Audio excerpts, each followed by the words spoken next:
The Wespenra Papers. A Journey Through the Multiverse. The Second Level of Learning. http://wespenry.com. Part 3, Interdimensional Manipulation in Present Time. Present Time Paper Number 1, the year 2012. Looking Forward, a deep dive into current ET situation, Part I, by Wespenra, Monday, September 24, 2012, http://wespenry.com, Part 2. 4. Latest news, Nibiru coming in early. LPGC wants us to prepare now. We are told that the majority of Syrians left our planet sometime shortly after EA's appearance as Jesus Christ. There was supposedly an election on A.am.e, and all Syrians wanted to participate, because this was allegedly the first democratic election on their planet. Well, I use the words supposedly and allegedly, because I must say I don't always believe what the Syrians are telling LPGC. There are many options as of what A.am.e can be, and we can only do our best to put the pieces together. Soon we can start speculating about, with some evidence, what A.am.e is all about, but I want to wait a couple of papers until I release that information, because new evidence actually seems to be revealed as we speak.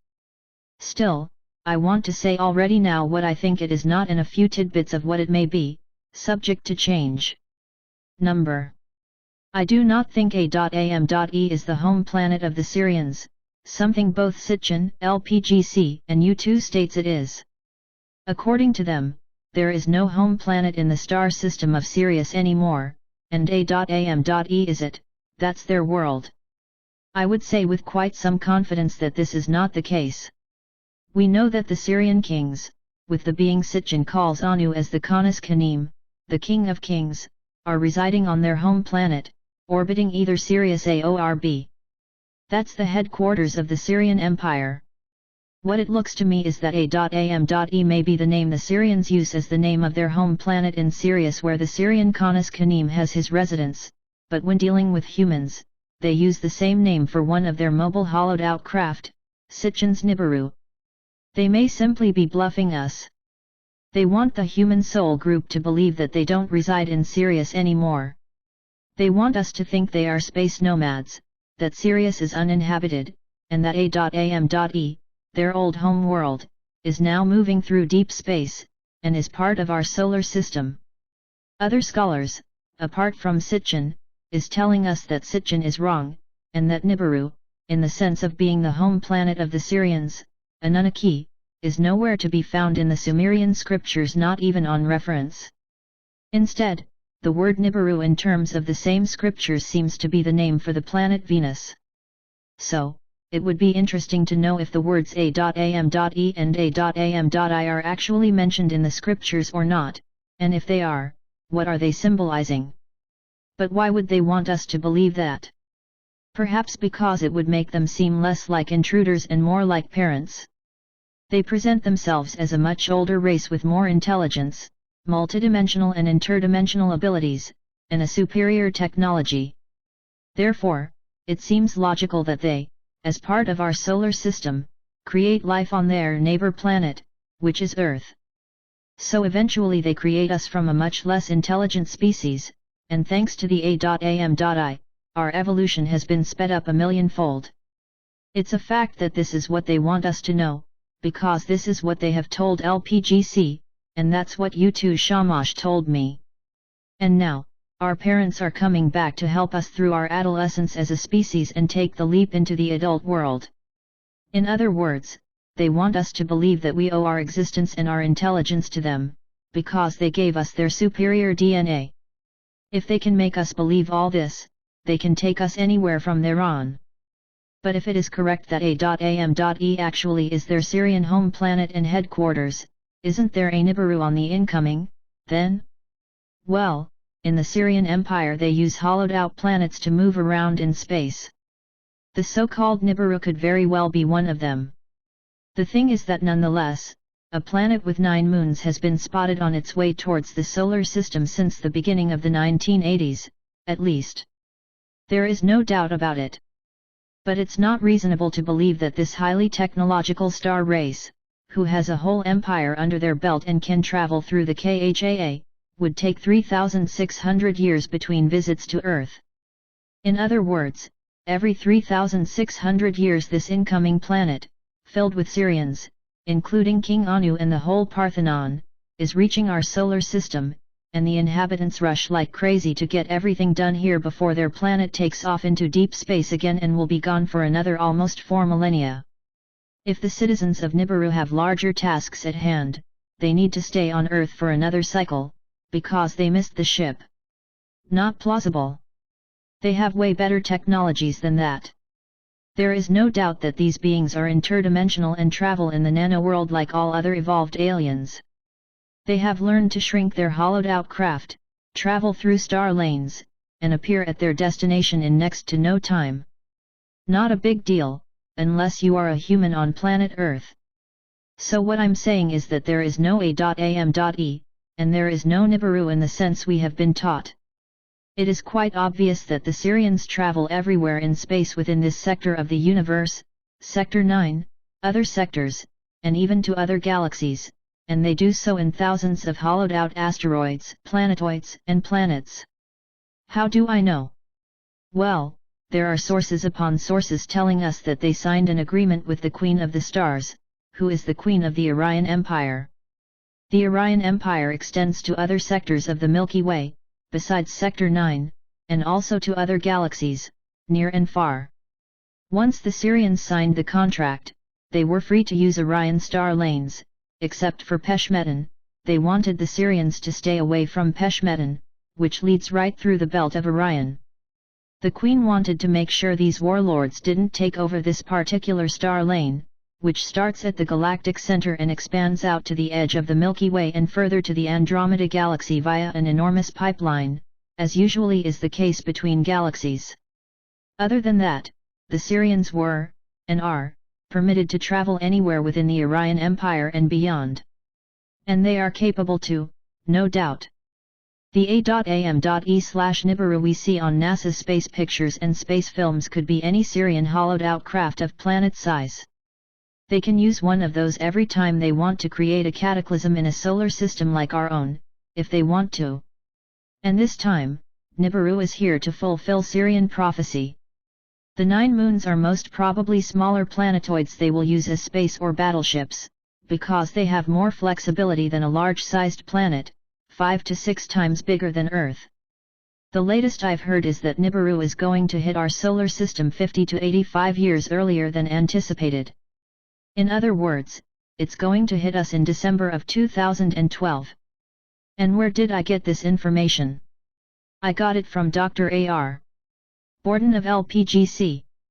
He and his team, which includes U2 Shamash, who is King Nanner's son and Enlil's grandson, are right now in process of setting up 3 websites which will tell us exactly what is going on and what needs to be done.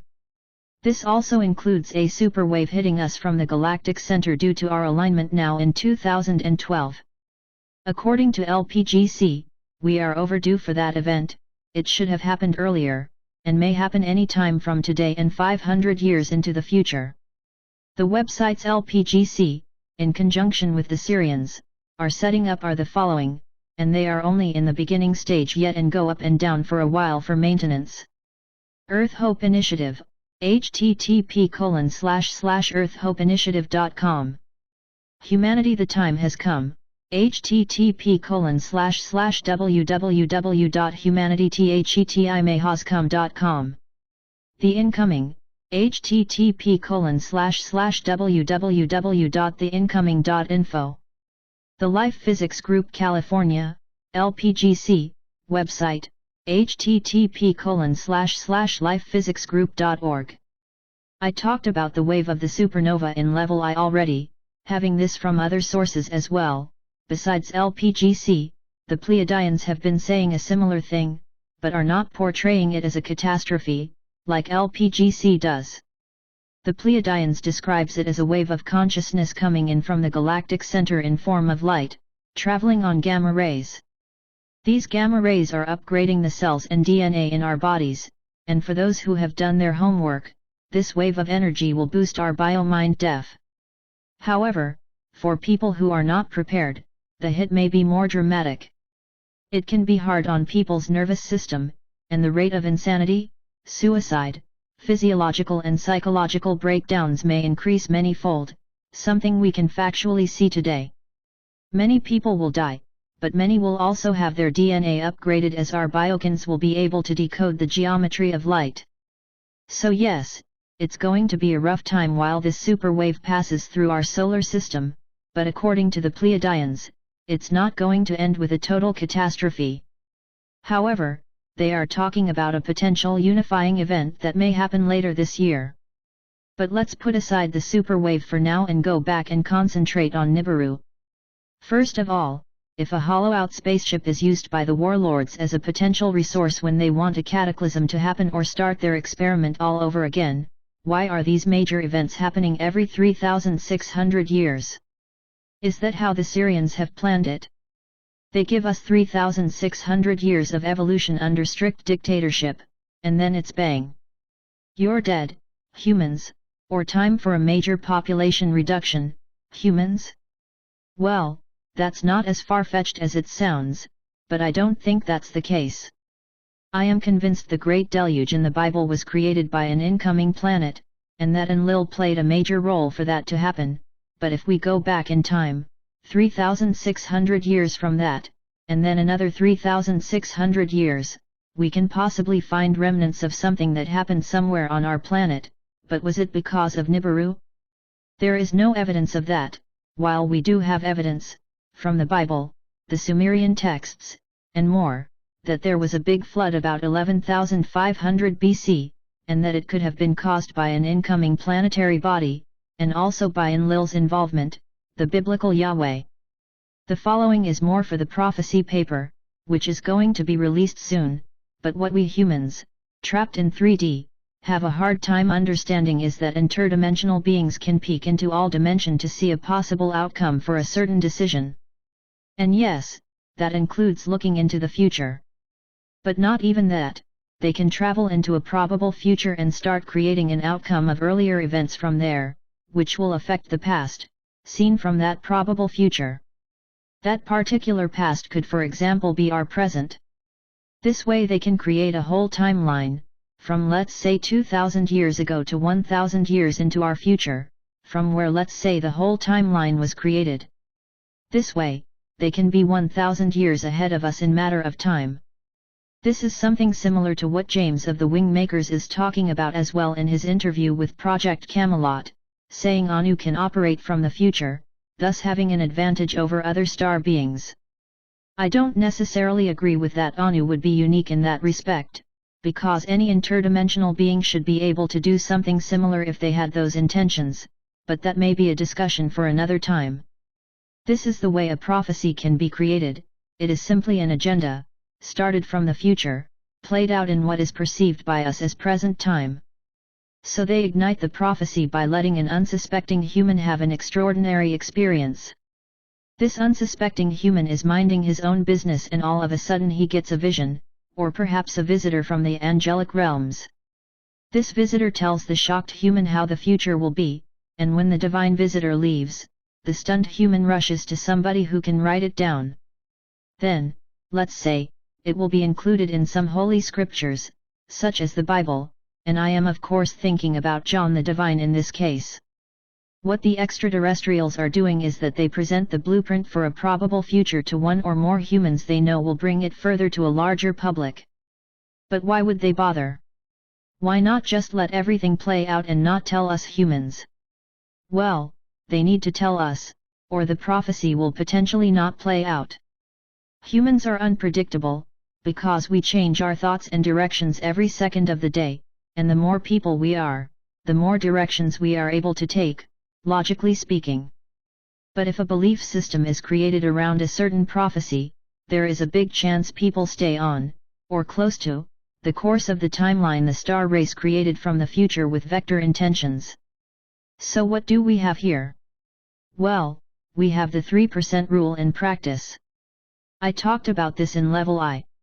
If 3% or more of humanity is believing the same thing, the rest, or most of the rest, of the population can easily be persuaded into following. The 3% rule won't work just by itself, or the whole world would be Christian today, because the Christian world population is reaching 33%, with Islam as number 2 with 21%. 6. But with 33% of the population following the same, or similar belief, it's quite easy to manipulate event in your favor if you know how to do it. Fundamental Christians believe that everything in the Bible should be taken face value. There are no allegories, metaphors, and no symbolism in the Bible, just pure fact. Not all of the 33% believe that the Bible is literal, though, as we have casual Christians as well, who believe in what is in the Bible without actually have read it all, but would agree that not everything in the Bible is literal. This, however, is enough for the manipulative star race, read the Syrians, to start manipulating events in their favor.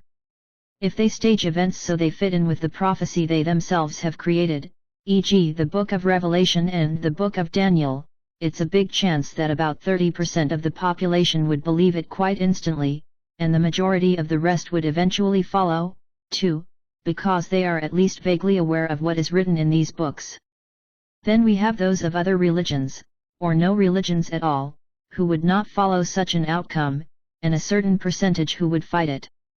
This scenario easily would trigger the Battle of Armageddon.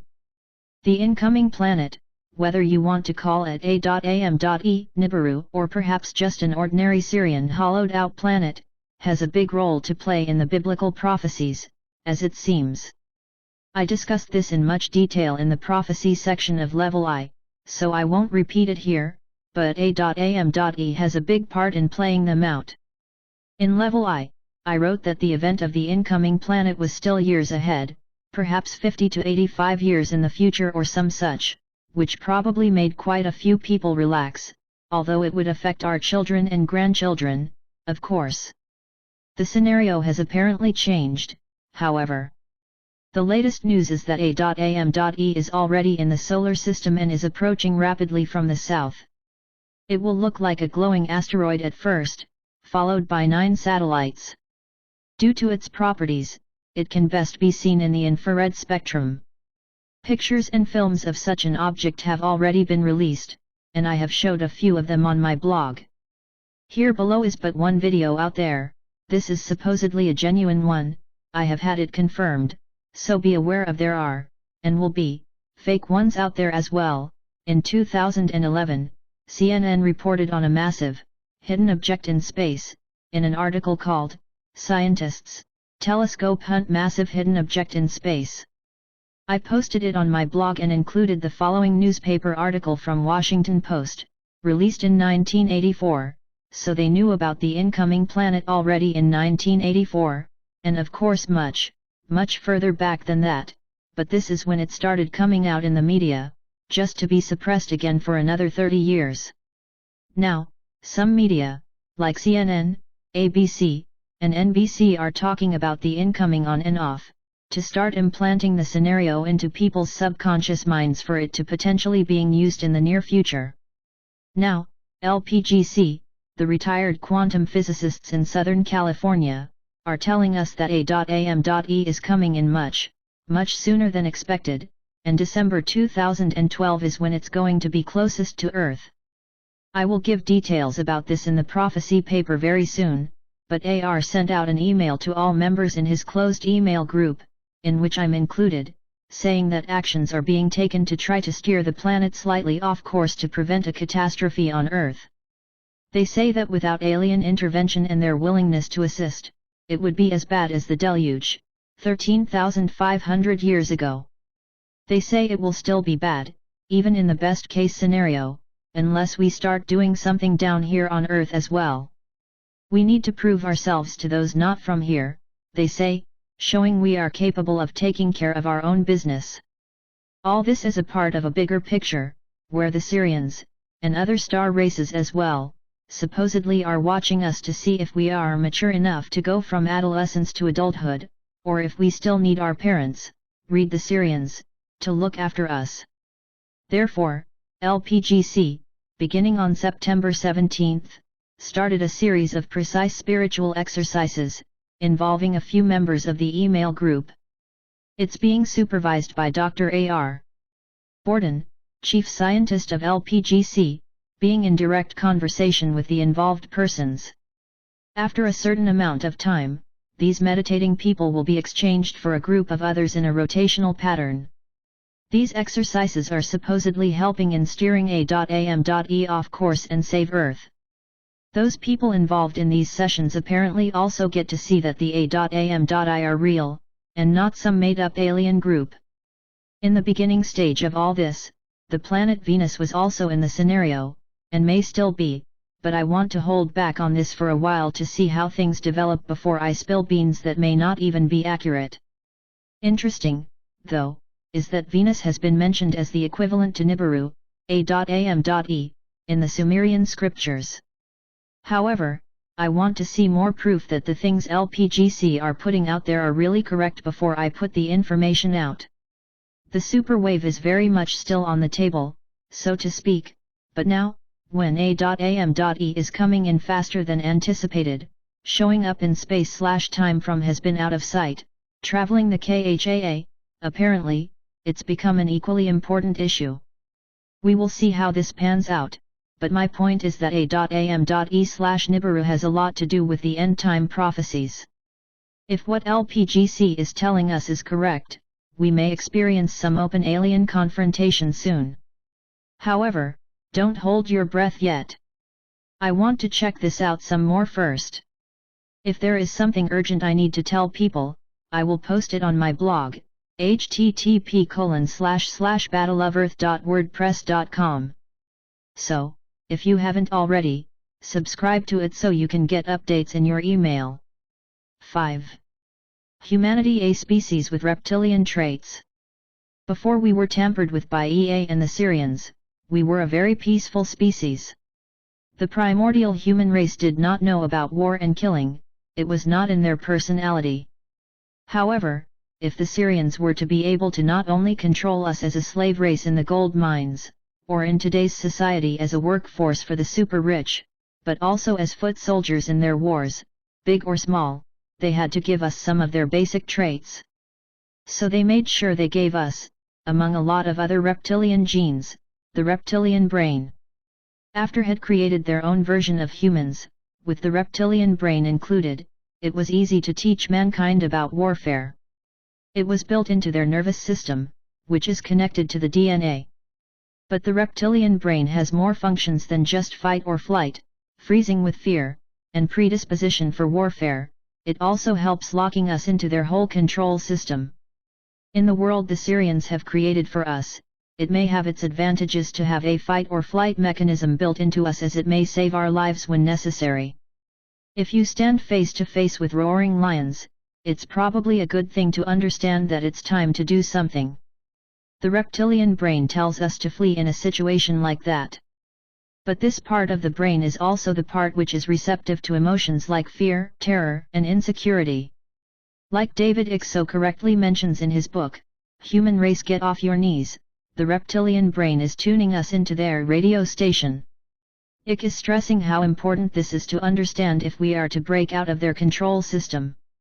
He emphasizes that we are infinite consciousness and much more powerful than the reptilian traits we've been given, which lock us into the Earth grid and empower it with our mass consciousness. We are able to decide whether our mass consciousness will transmit the wavelength of fear and insecurity, or causative thoughts with strong intentions. Good to remember here as well is that if we, with our relatively small reptilian brain, can experience all these negative emotions, we can only imagine how strong these emotions are in a reptilian star race such as the Syrians. No wonder they don't trust anybody, including each other. It's all based on their own fear, terror, and insecurity. Even if they come here from the nano world, they are still connected with their Syrian selves, many of them still inhabiting Syrian bodies with this type of reptilian DNA, and besides, it's embedded in their mass consciousness. Still, one day they have to conquer their own fear, or they will forever live in insecurity whether someone will come and kill them. This must be the reason why they want to conquer not only the 4% space/time, but also the KHAA. In their state of mind, they won't give up until they have it all. Why? Because they think that not until then can they relax and be free from their own fear. Their whole scheme may seem unbelievable to us, but to them it's everyday living. This is what makes this star race so dangerous. Also makes me wonder, those who created them once upon a time must have had all this in mind. Apparently, they wanted to create a star race who could conquer the universe and the Khaa and overthrow the mother goddess. Who were these creator gods? Are they still in existence? 6. From a patriarchal regime to a matriarchal regime, both sides covered. I want to make the reader aware of the fact that it's not only the males that have done a lot of harm in the past, here on Earth and elsewhere. The females are guilty, too. Due to that we live in a feminine universe, we tend to think that the males did it. We have had a patriarchal regime on this planet for as long as 500,000 years or more, so during this time period we've been run by males more or less. There have been many galactic wars since this universe was created, and like I've mentioned before, wars are started for different reasons, but the ultimate reason is always power. Then we can argue that the motives are different, like war over real estate, over who is going to be in charge of a region, country, planet, galactic sector, or an empire. The motives are as many as we can think of, and another is war between genders. This, we understand, has been an ongoing war and/or conflict since genders were created. Male star beings kidnapped female star beings, tortured, raped, and interrogated them in order to comprehend what their power was all about. As a revenge, female star beings started attacking all males, although not all males were bad.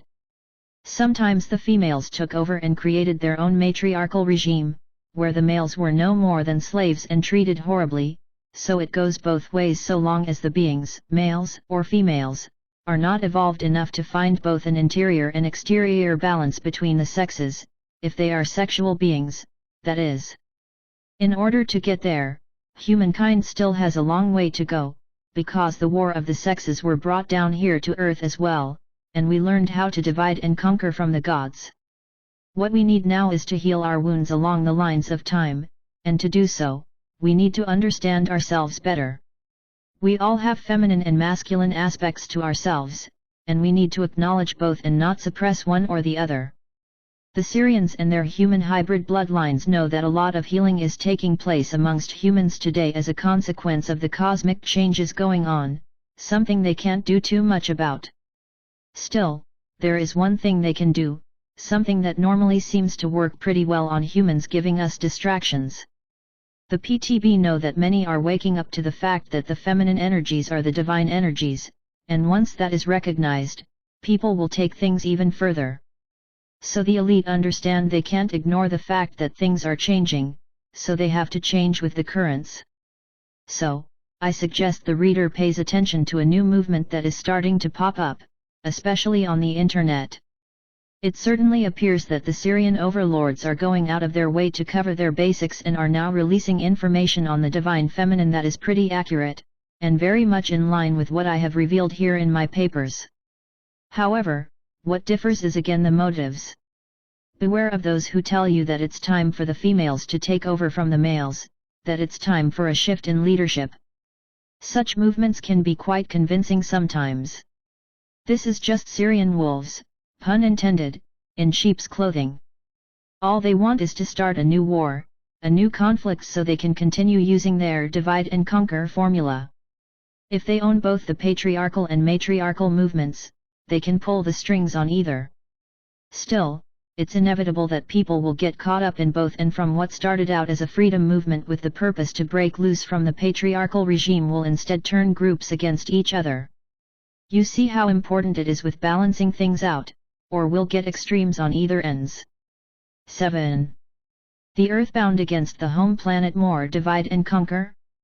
And while we're on the subject of divide and conquer, why don't we talk a little more about the Earthbound Marduk group, a supposed rebel group, extracted from the Serpent clan, the latter run by EA, and the home planet, A.am.e, run by King Nanner of the Ram clan, which is in Lil's clan, allegedly at war with each other.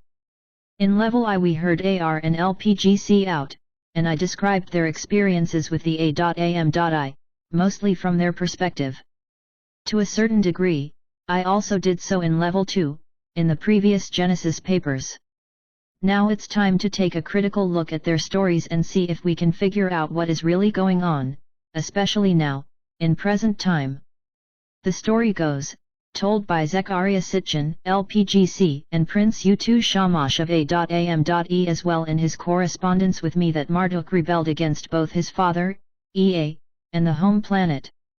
This was supposedly due to that Marduk felt he was treated unfairly by being given too little power. He was the son of Prince Ea of Orion, and his mother was Syrian. He thought he was owed a higher rank than he had, and his father was unable to help him, he felt. So, therefore he rebelled a few times, was even locked into the Great Pyramid of Giza in the Pyramid Wars, and continued rebelling once he'd escaped from there. He decided that if he's going to be treated without respect, he would increase the number of own followers and create his own rank and his own epithets. So, he began his quest to become the Lord of Earth instead of A.am.E. The end of the story is that Marduk was expelled from the home planet, twice.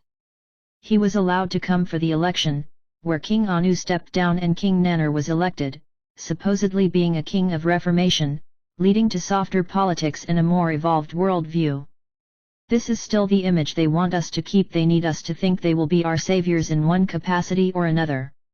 And things are already starting to take form in this direction as I am writing this, so I know I am correct in what I am saying.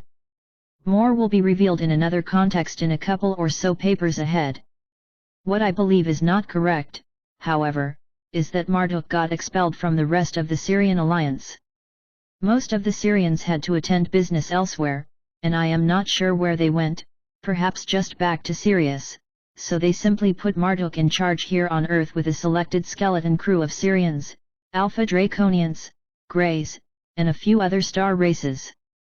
This skeleton crew has ruled mankind behind the scenes more or less since the beginning of the Common Era, most of them living under the surface, something that is not foreign or uncomfortable for them at all, but most of the time being here as non-physical, interdimensional beings, onto energetics, manipulating world events through the PTB. This elite of human hybrids are not only easy to control due to their being of Syrian or Syrian/Pleiadian bloodlines, having had their genetics kept relatively clean and therefore easy to maneuver by Syrians in the nano world, but these bloodlines are also very much convinced that they are the true royals, and therefore have the divine right to rule. Moreover, we are told by Sitchin and the same people who endorse his work, see above, that both King Anu and Prince Enlil had visions of this divine being, sent out from Source, God, to tell them that it's time for humanity to stand on their own legs and become sovereign in body, mind, and spirit. The name of this divine being was Galzu. Both Anu and his son, Enlil, supposedly took this advice to heart once they realized that Galzu was a direct messenger from Source. Although, around the same time, the Syrians had to leave Earth, they promising to come back one day and help humanity take the first steps of their own, without having the Syrians ruling them. So, they left, only to come back now, full force, supposedly in December 2012. Let's ponder this and pretend for a moment that what Sitchin wrote in The Wars of Gods and Men is correct. Yes, that's where the above story comes from, allegedly translated by Sitchin himself from the Sumerian cuneiform. Why would the Syrians, after humbly have acknowledged that Earth belongs to the humans, nuke Sodom and Gomorrah and Sinai spaceport in 2024 BC? A great deal of radioactivity can still be measured in that area, and animals and humans who live there today are still mutating. Not only does that sound like a horrible crime where lots of humans died, but what disrespect for the planet and the living library.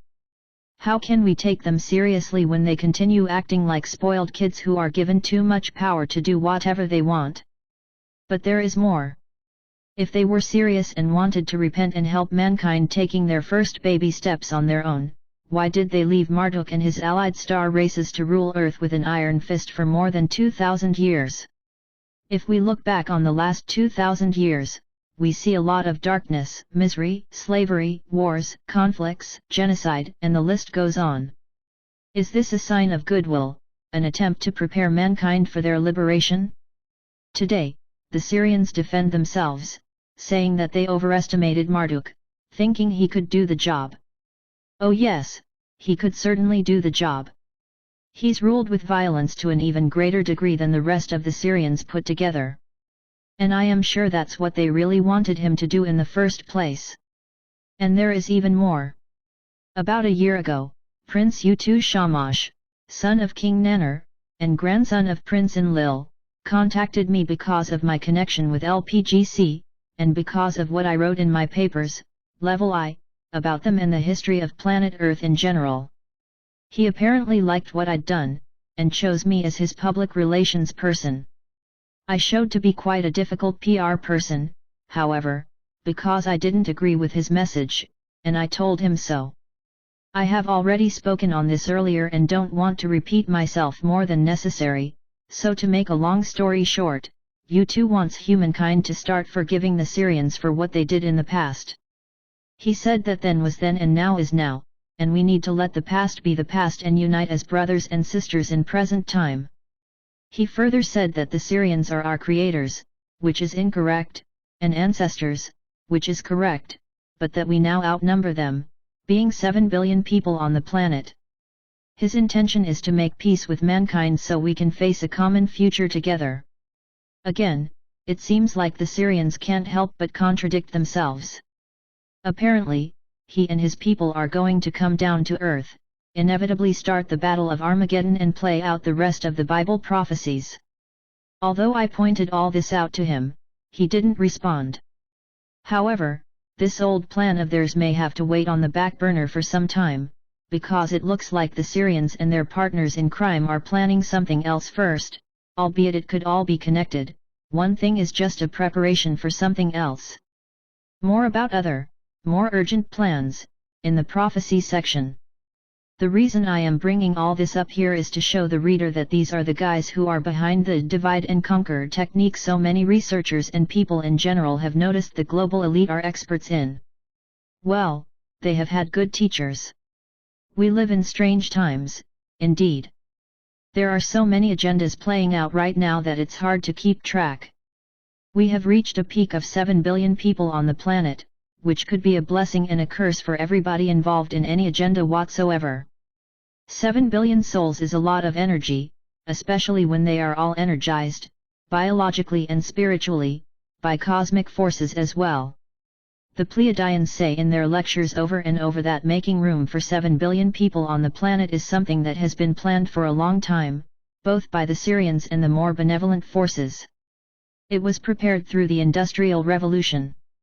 If that event wouldn't have happened, the planet could not have housed this many people as successfully as it has, of course to the cost of more underdeveloped countries, from where we get much of our resources. The Syrians wanted the numbers, to be able to draw from this incredible amount of energy for their own purposes of conquering this universe and the one belonging to the goddess. A final battle before the end of time as we know it would be a very intense moment from which the reptilian overlords could gain a lot of power in a short amount of time. With a little help from technology they could use weather and wind in their manipulation, and the war machine to create the fear and terror of enormous proportions that would catapult them right into the higher realms. They have had millennia to think this plan through, and they've planned it, not from the present, but from the future with vector intentions. Think of yourself standing in your backyard, drawing a long line across the yard from one side to the other. Then make some perpendicular, shorter lines along the main line, and this would be the timeline of planet Earth. Somewhere along that timeline, which you now could view from beginning to end, is the year 2012. To the left of that point you have all the events that have happened since the beginning of Earth. To the right you have the future until the day Earth is destroyed, i.e. you are able to see and control the whole timeline. So what you want to do as a Syrian is, after you've decided in which time certain prophecies are going to play out, look at the whole timeline and create an outcome in the future, seen from our perspective of linear time. Once a probable outcome is created, I will explain probable in a minute, you can start planning for specific events over the line of time. And it seems like 2012 is the year of choice as it coincides with the end of a larger cosmic cycle and other prophecies as well. Oh no, we may say, that means they have us in their grip and there is nothing we can do about it. They can change events as they go along. Well, it's not quite that easy. All they can do is to look at it from a rather one-dimensional perspective and try to manipulate things from there. However, they are fully aware of that we are talking about a lot of people here and each one of us has their own portion of free will, and each one of us creates our own reality. Therefore, we are quite unpredictable. Sometimes it may seem like we're a herd of sheep, willing to go to slaughter, not knowing better, but this is a heck of a large herd the Syrians have to manage.